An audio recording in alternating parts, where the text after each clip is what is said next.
So hello guys, मैं रोहित प्रजापति आप सभी लोगों का स्वागत करता हूं मैथ बिगिनर क्लासेज में। तो गाइस आज हम लोग कुछ नया पढ़ेंगे। नया में मतलब आगे का चैप्टर पढ़ेंगे। क्लास 7 का आगे का चैप्टर क्या है? सेकंड चैप्टर क्या है? फ्रैक्शन एंड डेसिमल, यानी कि दशमलव और भिन्न। यानी कि ये देखिए भिन्न एवं दशमलव दोनों एक ही बात है, कह सकते हैं। ठीक है, तो हम लोग क्या पढ़ेंगे? भिन्न और दशमलव पढ़ेंगे। तो भिन्न क्या होता है? सबसे पहले देखते हैं फ्रैक्शन।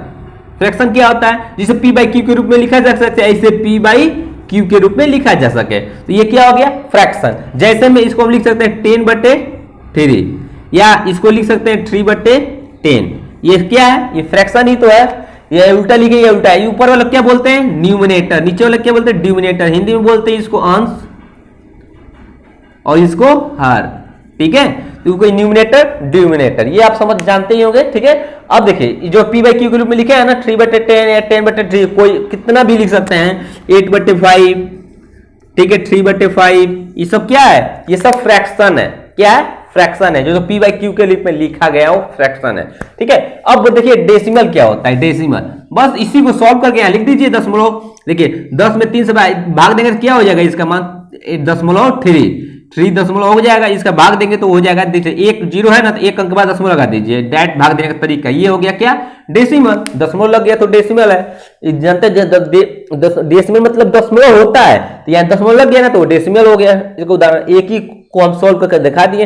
अब हम देखेंगे ये फ्रैक्शन के प्रकार, यानी फ्रैक्शन कितने प्रकार के होते हैं उसके बारे में पढ़ेंगे। ठीक है गाइस, तो चलिए बिना टाइम को स्पेंड किए आगे अब देखते हैं क्या टाइप्स ऑफ फ्रैक्शन, यानी कि भिन्नों के प्रकार। कितने प्रकार के भिन्न होते हैं? तो भिन्न 6 प्रकार के होते हैं, और 6 प्रकार आपको पढ़ाएंगे आज। 6 प्रकार के बारे में जानकारी देंगे। ठीक है, क्या होता है? पहला होता है क्या? प्रॉपर फ्रैक्शन, यानी कि उचित भिन्न। ठीक है, पहला क्या होता है? Proper fraction. दूसरा क्या होता है? इम्प्रॉपर फ्रैक्शन, मतलब अनुचित भिन्न। और देखिए तीसरा क्या होता है? Mixed fraction. मिक्स्ड फ्रैक्शन मतलब क्या होता है? मिश्र भिन्न। कॉम्प्लेक्स फ्रैक्शन यानी कि मिश्रित भिन्न। रिसिप्रोकल फ्रैक्शन यानी कि व्युत्क्रम भिन्न। और एक कंटिन्यूड फ्रैक्शन यानी कि वितत भिन्न। ये 6 प्रकार के होते हैं, और 6 को हम बढ़िया से डिटेल्स आपको समझाएंगे। तो पहला आप हेड डाल लीजिए क्या? Proper fraction. पहला आप हेड डाल दीजिए प्रॉपर फ्रैक्शन। चलिए तो उसको हम देखते हैं प्रॉपर फ्रैक्शन क्या होता है। अब देखते हैं फर्स्ट क्वेश्चन। इसमें फर्स्ट मतलब प्रकार क्या होता है? ठीक है, तो देखिए पहला क्या है? Proper fraction. प्रॉपर फ्रैक्शन क्या होता है? जिस भिन्न का हर क्या होता है? डिनोमिनेटर यदि अंश यानी कि न्यूमिनेटर से बड़ा हो उसे क्या बोलते हैं? प्रॉपर फ्रैक्शन बोलते हैं। इसमें बड़ा कौन होना चाहिए? हर। किससे बड़ा होना चाहिए? अंश से। तो हर क्या होता है? हर क्या होता है? या अगर हम यहां पर 5 लिख लें, अगर 3 लिख लें, देखो 3/5, देखिए यदि हर क्या दिया? हर यदि अंश से बड़ा हो, तो हर देखिए अंश से बड़ा हो रहा है ना, न्यूमिनेटर से बड़ा हो रहा है, तो ये हो गया क्या? Proper fraction. और देख लीजिए जैसे 5/8, इसमें भी देखिए डिनोमिनेटर बड़ा है ना न्यूमिनेटर से, ऐसे ही बड़ा होना चाहिए। इसके प्रॉपर फ्रैक्शन हो गया। और देखिए अगर 5 लिख रहे हैं तो यहां पर क्या लिख दें? अगर हम लिख देते हैं 6। कभी भी ये जो हर है ना नीचे का, इसको डिनोमिनेटर बोलते हैं, ये बड़ा होना चाहिए हमेशा न्यूमिनेटर से। ठीक है, और एग्जाम्पल ले लीजिए, और ले लीजिए 7/8। देखिए इसमें भी बड़ा है ना, डिनोमिनेटर बड़ा है ना न्यूमिनेटर से, यानी कि हर जो है नीचे वाला अंश से बड़ा होना चाहिए। उसे क्या बोलते हैं? प्रॉपर फ्रैक्शन बोलते हैं। हमेशा इसमें हर बड़ा होगा किससे? अंश से, यानी कि डिनोमिनेटर बड़ा होगा न्यूमिनेटर से। ठीक है, तो और भी देख लीजिए, और भी देखना चाहिए तो देख सकते हैं, जैसे 15/18 कर दें। कभी भी नीचे वाला बड़ा होना चाहिए, तब क्या होगा? प्रॉपर फ्रैक्शन हो जाएगा, उचित भिन्न हो जाएगा। सो गाइस इसको आप नोट डाउन कर लीजिए। अब आगे क्वेश्चन आइए, अब देखते हैं सेकंड, यानी कि दूसरा प्रकार। दूसरा प्रकार क्या होता है? Improper fraction. इम्प्रॉपर फ्रैक्शन क्या होता है? जिस भिन्न का अंश यानी कि न्यूमिनेटर यदि हर डिनोमिनेटर से बड़ा हो उसे क्या बोलते हैं? इम्प्रॉपर फ्रैक्शन कहते हैं। इसमें बड़ा क्या होना चाहिए? अंश बड़ा होना चाहिए, यानी कि न्यूमिनेटर बड़ा होना चाहिए। तो देख लिए 8/5, देखिए जिस भिन्न का अंश यानी कि न्यूमिनेटर डिनोमिनेटर से बड़ा हो, तो ये देखिए बड़ा है ना अंश, और ये छोटा हो गया, यानी कि डिनोमिनेटर छोटा हो गया। ये हो गया क्या? हो गया इम्प्रॉपर फ्रैक्शन। ठीक है, अब और देख लीजिए एग्जांपल, जैसे 5/2। ये भी देखिए इसमें न्यूमिनेटर बड़ा हो गया डिनोमिनेटर से, न्यूमिनेटर बड़ा हो गया डिनोमिनेटर से। और भी देख लीजिए 7/5, ये भी देखिए इसमें भी क्या हो गया? न्यूमिनेटर बड़ा हो गया ना डिनोमिनेटर से, यानी कि इसको क्या बोलते हैं? अंश।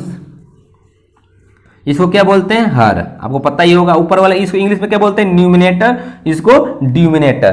तो हमेशा न्यूमिनेटर बड़ा होगा किससे? डिनोमिनेटर से। ठीक है। सो गाइस आशा करते हैं आपको ये भी समझ में आ गया होगा। अब चलिए थर्ड देखते हैं। थर्ड रूल क्या है? अब थर्ड देखते हैं। थर्ड क्या बोल रहा है? Mixed fraction. तो मिक्स्ड फ्रैक्शन यानी कि मिश्र भिन्न क्या होता है? तो जो भिन्न पूर्णांक संख्या जानते हैं ना, इंटीगर्स, तो जो भिन्न पूर्णांक तथा भिन्न से मिलकर बना उसे क्या बोलते हैं? मिश्र भिन्न बोलते हैं। ठीक है। तो पहले तो पूर्णांक संख्या आप जानते हैं किसे बोलते हैं? पूर्णांक संख्या बताया है ना आपको, इंटीग्रस नंबर। इंटीग्रस नंबर क्या होता है? सभी पॉजिटिव नंबर, निगेटिव नंबर, जैसे नेचुरल नंबर बताए थे और उसमें होल नंबर बताए थे, सबको जोड़ने के बाद उसमें निगेटिव इंटीग्रल जोड़ देते हैं तब क्या बनता था? पूर्णांक। जैसे आपको ये बताए थे, ये होता है क्या? 0, 1, 2, 3, 4, 5 डॉट डॉट डॉट इन्फिनिटी होता है। और जीरो किधर क्या होता है? -1, -2, -3, -4, -5 डॉट डॉट इन्फिनिटी। तो इस सबको क्या बोलते हैं? निगेटिव। इसको निगेटिव नहीं, इसको निगेटिव भी है, पॉजिटिव भी है। तो इसको क्या बोलते हैं? इंटीग्रस नंबर। इंटीग्रस नंबर यानी कि इसे क्या बोलते हैं? पूर्णांक। इसे पूर्णांक। ठीक है। इसे पूर्णांक संख्या बोलते हैं। ठीक है। तो इसमें समझिए, तो इसी में से बोल रहा है जो भिन्न पूर्णांक तथा भिन्न से मिलकर बनाओ। तो देखिए इसमें से कोई एक हो मिलकर बनाओ, किससे? और भिन्न से। तो देखिए एग्जांपल में समझिए। देखिए तो पूर्णांक संख्या कोई भी लिख लेते हैं, जैसे मान लो 2 लिखते हैं, और भिन्न कोई लिखते हैं 3/5, बन गया। इसको पढ़ते हैं 3 सही 2/5। इसको क्या बोलते हैं? नहीं, 2 सही 3/5। इसको क्या पढ़ेंगे?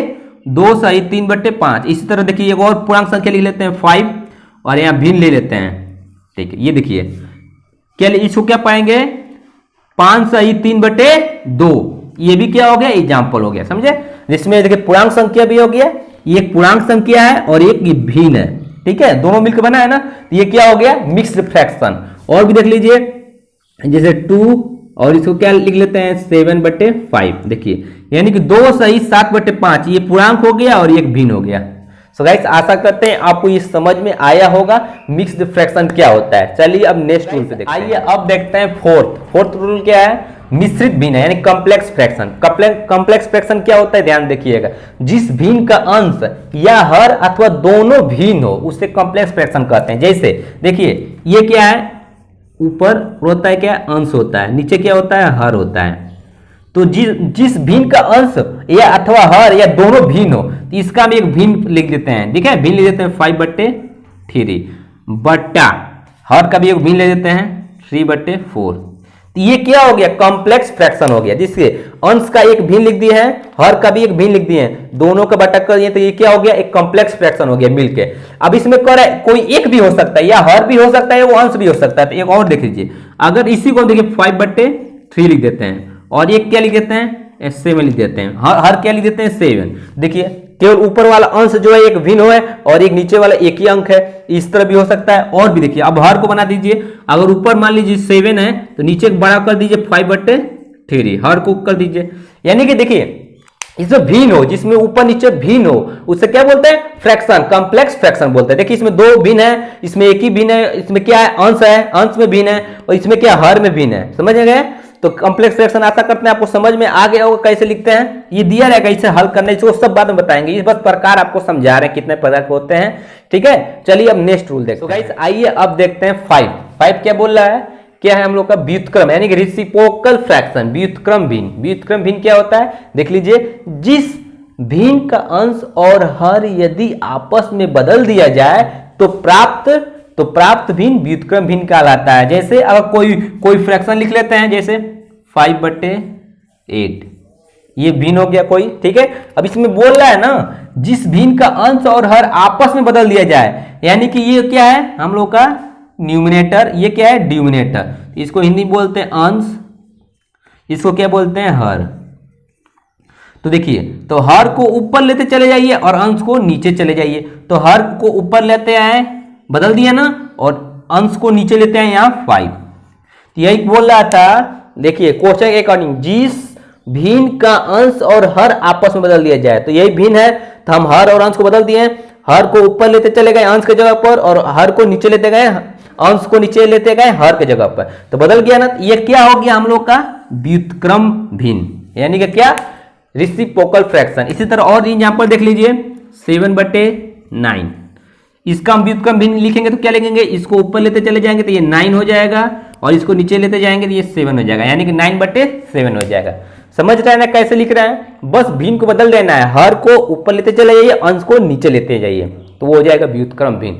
तो गाइस आशा करते हैं आपको समझ में आ गया होगा, नहीं समझ में आए तो नीचे कमेंट बॉक्स में कमेंट करके पूछ सकते हैं। चलिए अब नेक्स्ट रूल देखते हैं। गाइस आइए अब देखते हैं इसमें का लास्ट रूल क्या है। लास्ट रूल क्या है, कंटिन्यूड फ्रैक्शन। कंटिन्यूड में देखिए, कंटिन्यू में कोई लगातार कोई फ्रैक्शन हो, कोई लगातार बढ़ते जाए, उससे बोलते हैं कंटिन्यूड फ्रैक्शन, वितत भी। जैसे 1 + 1/1/4 + 2, देखिए लगातार बढ़ते जा रहा है ना, ऐसे ही बढ़ता 1 2 3 ऐसे आगे नीचे जाएगा, 4 5 6 ऐसे बढ़ता जाएगा।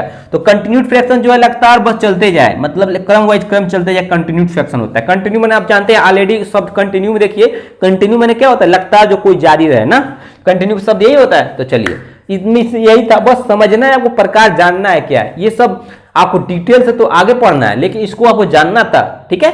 अब चलिए अब नेक्स्ट रूल देखते हैं क्या है आगे पढ़ना। आइए अब नेक्स्ट रूल आगे दिया है जो थ्योरी में, वो हम बता रहे हैं, ये भी बता चुके हैं पहले को, असेंडिंग और डिसेंडिंग आर्डर पहले आपको बता चुके हैं, लेकिन आया इसमें चैप्टर में तो हम आपको समझा रहे हैं, ठीक है। देखिए असेंडिंग आर्डर माने आरोही क्रम, डिसेंडिंग आर्डर माने अवरोही क्रम। तो आरोही क्रम इस क्या होता है, घटते क्रम, यानी कि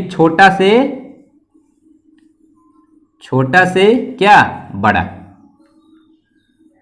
छोटा से बड़ा, मतलब असेंडिंग आर्डर में छोटा से बड़ा और डिसेंडिंग आर्डर में घटते क्रम, यानी कि बड़ा से क्या छोटा। ये भी नहीं समझ में आया, वो अभी समझ में आ जाएगा, ठीक है। कोई भी अंक लिखते हैं, देखिए 8 7 5 9 10 11 13, बस इतना लिख लेते हैं, ठीक है। अब इसमें छोटा से बड़ा लिखना है, क्या लिखना है, असेंडिंग आर्डर माने छोटा से बड़ा। इसमें सबसे छोटा क्या है, सबसे छोटा क्या है, 5 है, ठीक। उसके बाद क्या है, उसके बाद ऐसे छोटा से बड़ा जाना, इसके बाद इससे बड़ा कौन है, इससे छोटा, इसे बना लीजिए, ये हो गया।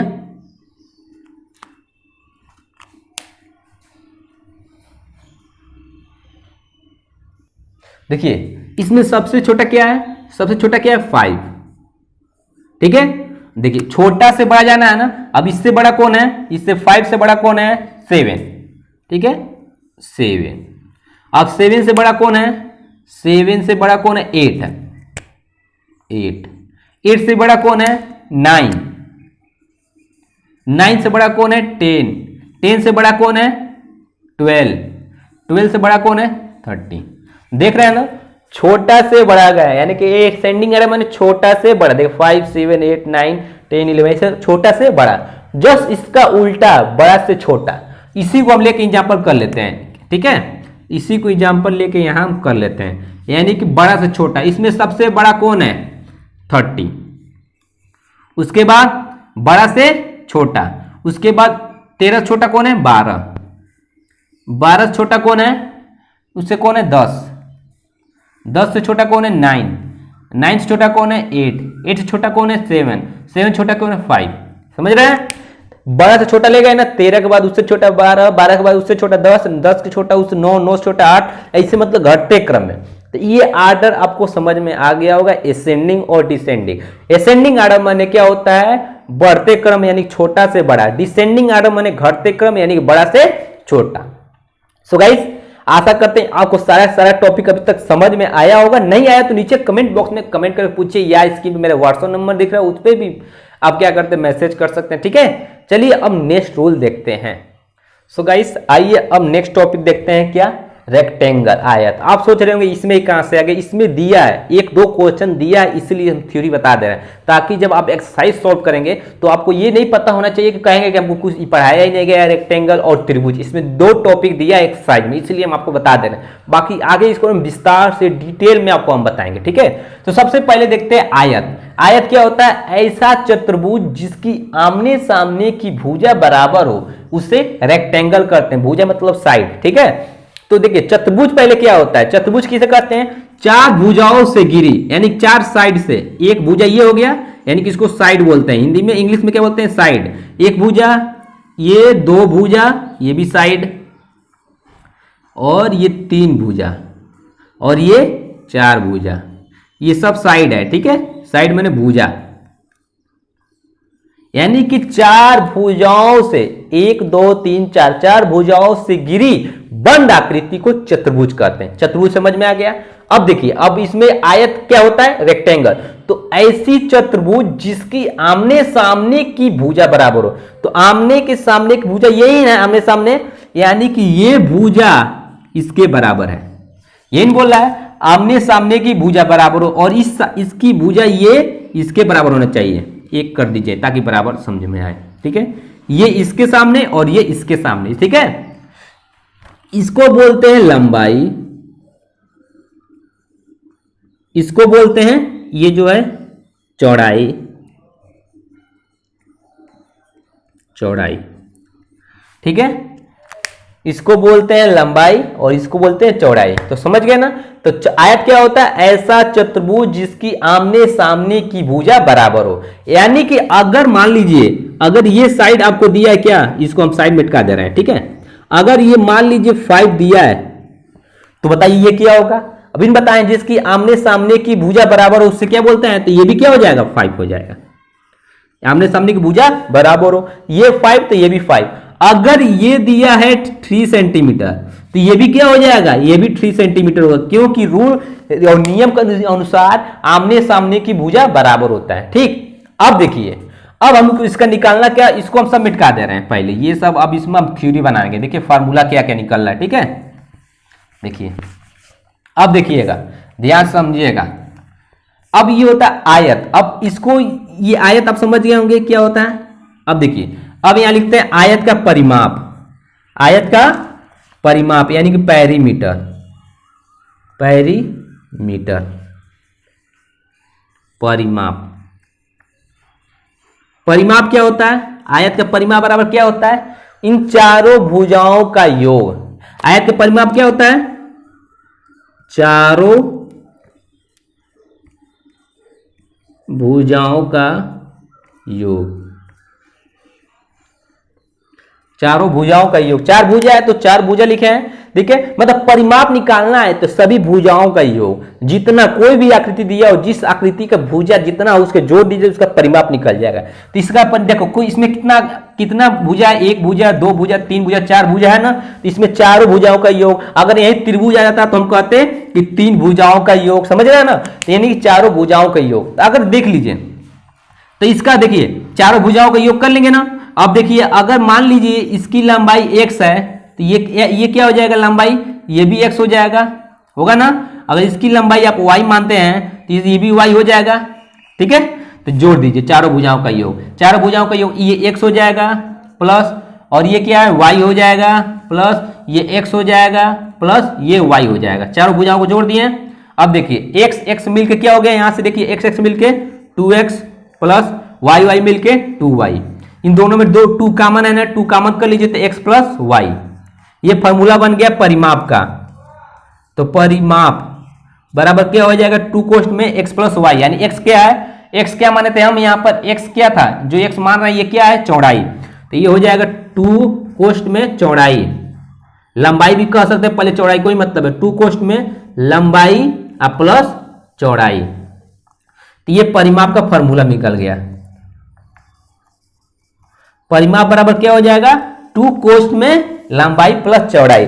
आयत का परिमाप क्या हो जाएगा, 2 कोष्ठ में लंबाई प्लस चौड़ाई। कोई भी मान दिया रहेगा, इसे एक भुजा दिया रहेगा, एक साइड दिया, ये दिया रहेगा, तो दोनों का परिमाप फॉर्मूला देता है, लंबाई प्लस चौड़ाई को मान इसमें पुट कर देना है, ठीक है। तो चलिए अब इसमें त्रिभुज देख सकते हैं, इसमें आपको आशा करते हैं समझ में आ गया होगा, नहीं तो बोलिए इसमें एक क्वेश्चन आपको देख कर समझा दे रहे हैं। रुकिए, इसमें आप एक क्वेश्चन आपको समझा रहे हैं ताकि आपका कॉन्सेप्ट क्लियर हो जाए। इस पे एक क्वेश्चन देखते हैं ताकि हम कॉन्सेप्ट आपको क्लियर कर दें। देखिए एक आयत है, ठीक है, यानी एक रेक्टेंगल है, जिसकी चौड़ाई दिया है, ये क्या है, चौड़ाई, जिसकी चौड़ाई कितना दिया है, 7 सेंटीमीटर, और ये क्या है, लंबाई, जिसकी लंबाई दी है 5 सेंटीमीटर। तो इसका परिमाप बताइए, यानी कि पेरीमीटर बताना है। पेरीमीटर क्या होगा, पेरीमीटर, परिमाप। तो परिमाप बराबर फॉर्मूला अभी निकाले है ना, 2 कोष्ठ में लंबाई प्लस चौड़ाई, बस टू क्वेश्चन में लंबाई प्लस चौड़ाई, तो लंबाई देखिए हम लोग 5 सेंटीमीटर दिया, चौड़ाई 7 सेंटीमीटर दिया, तो यहाँ पुट कर दिए 2, क्वेश्चन में लंबाई कितना दिया 5 सेंटीमीटर 5, चौड़ाई कितना दिया 7 सेंटीमीटर 7, हो गया 2 हो जाएगा। अब 7 5 12, ये हो जाएगा 12। अब बीच में कौन सा चिन्ह है गुणे का, 12 12 दूना कितना हो जाएगा 24, 24 क्या सेंटीमीटर।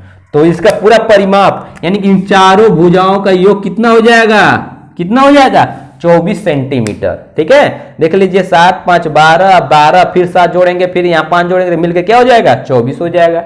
या तो देखिए आप फॉर्मूला रख लीजिए, देखिए रूल बता रहे, या तो आप फॉर्मूला रख लीजिए या तो इन चारों भुजाओं का योग कर दीजिए तो निकल जाएगा। ठीक है गाइस, तो चलिए अब लास्ट रूल इसमें क्या है, बस रेक्टेंगल है वो क्या बताए, उसमें ट्रायंगल बचा है, त्रिभुज, त्रिभुज को बता दें, उसके बाद आज का पूरा थ्योरी खत्म हो जाएगा। आइए अब देखते हैं आज का लास्ट टॉपिक क्या है, त्रिभुज यानी कि ट्रायंगल। तो त्रिभुज क्या होता है, तीन भुजाओं से, कोई तीन भुजा 1 2 3, कोई तीन भुजाओं से घिरी बंद आकृति को क्या बोलते हैं त्रिभुज। ये तीन भुजा यानी कि साइड है, इसको बोलते हैं साइड, बताया है ना आपको साइड। ठीक है, तीन भुजा हो गया, तो इसका क्या निकालना है, परिमाप निकालना है, परिमाप यानी कि पेरीमीटर। तो परिमाप बराबर क्या होता है, भुजाओं का योग, भुजाओं का योग, बस हो गया। अब देखिए कितना भुजा है डिपेंड करता है उसकी आकृति पर, क्या है इसमें, अगर त्रिभुज है तो 3 भुजा होगा, चतुर्भुज है 4 भुजा होगा, पंचभुज है तो 5 भुजा होगा, ऐसे ही डिपेंड करता है उसकी आकृति पे। तो परिमाप निकालने के लिए सीधे किसी भी भुजाओं को सबको जोड़ देते हैं। ठीक है, अगर अब इसका सवाल बना देते हैं, देखिए अगर ये 2 सेंटीमीटर है, अगर एक भुजा दिया है 5 सेंटीमीटर है और ये दिया है 3 सेंटीमीटर है, तो इसका परिमाप ज्ञात कीजिए। तो भुजाओं का योग, तो इसका सीधे तीनों भुजाओं को जोड़ दीजिए, ये 2 सेंटीमीटर हो गया प्लस 5 सेंटीमीटर प्लस 3 सेंटीमीटर, तीनों को जोड़ दिए, 5 3 8 2 10 सेंटीमीटर। तो त्रिभुज का परिमाप कितना निकल गया 10 सेंटीमीटर। सो गाइस आशा करते हैं ये आपको समझ में आ गया होगा। ये इसलिए बताए हैं कि इस पे क्वेश्चन एक्सरसाइज में, लेकिन पूरा डिटेल में इसको बताया नहीं है अभी, अब आगे क्लास में बहुत बढ़िया डिटेल में समझाएंगे त्रिभुज के बारे में, पूरी कितने प्रकार का त्रिभुज होता है, कोण कितने होता है, कोणों का आधार पर त्रिभुज कितने प्रकार बांटा गया, सब बताएंगे। तो आज के लिए इतना ही रखते हैं, आज पूरा ये खत्म हो गया। अब कल से हम इसमें क्या करेंगे, एक्सरसाइज करेंगे। ठीक है, और बताइएगा कमेंट बॉक्स में कमेंट करके, अगर आपको नहीं समझ में आया तो कमेंट बॉक्स में जरूर बताइएगा। ठीक है, कोई प्रॉब्लम हो तो, जितना भी आज पढ़ाए, जितना भी अगर थोड़ा सी प्रॉब्लम हो तो नीचे कमेंट बॉक्स में कमेंट करके पूछ सकते हैं, या स्क्रीन पे मेरा व्हाट्सएप नंबर दिख रहा है, इस पे मैसेज कर देते हैं, क्वेश्चन भेज दीजिए, हम उसको सॉल्व करेंगे। ठीक है गाइस, कोशिश तो पूरा करेंगे उसको सॉल्व करने के लिए। ठीक है, कोई दुनिया में कोई भी इंसान 100% नहीं होता है, ये नहीं कोई पूर्ण होता है कि हाँ ये गारंटी ये नहीं देगा कोई भी आप क्वेश्चन दीजिए हम हल कर देंगे, कोई भी नहीं है। लेकिन हाँ ये है कि हम उसको सॉल्व करने की पूरी कोशिश करेंगे। ठीक है, तो आप पूरी जो भी प्रॉब्लम नीचे कमेंट बॉक्स में कमेंट करके पूछ सकते हैं, ये स्क्रीन पे व्हाट्सएप नंबर है उस पर भेज सकते हैं। सो गाइस आज के लिए इतना ही रखते हैं, मिलते हैं कल। जय हिंद जय भारत।